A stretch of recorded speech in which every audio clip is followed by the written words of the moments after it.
There are crazy positions on the far left and crazy positions on the far right. On the left, there are people who believe a man can get pregnant, that the world is going to end in a decade if we don't cap carbon emissions, that the real purpose of the American Revolution was to preserve slavery. On the right, there are people who deny the Holocaust happened, who believe that whites are inherently superior to other races, that no one should pay taxes. But there's an important difference between these two extremes. The crazies on the right have no voice. They are shunned. They live mostly on the far fringes of the internet. The crazies on the left have a loud voice. They are celebrated. They live in the halls of Congress, in state legislatures, and in governors' mansions. In light of this distinction, it might be interesting to ask ourselves this question: which group, the left or the right, is more radical? We can arrive at a common sense answer by posing this thought experiment. What would America look like if the left got everything it wanted, and what would America look like if the right got everything it wanted? Let's start with the left. Taxes would go up on individuals and corporations to pay for more social programs. Everything from universal childcare to free college tuition. Many on the left call for income taxes as high as 70%. Private health insurance would be abolished.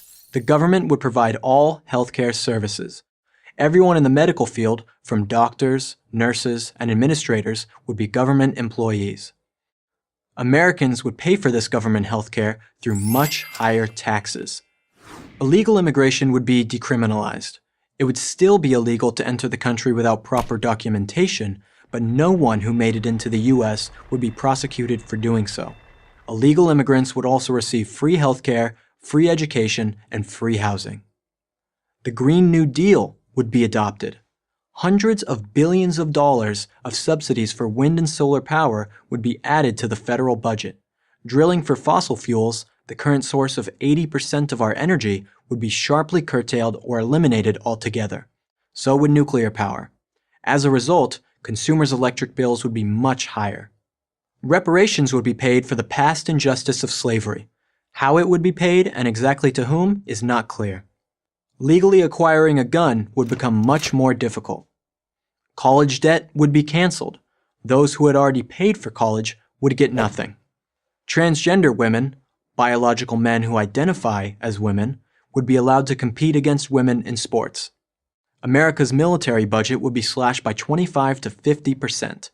Speech codes would be enforced throughout American life. And that's just a partial list.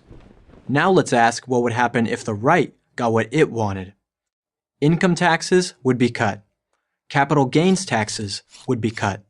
Corporate taxes would be cut. And those cuts would be made permanent.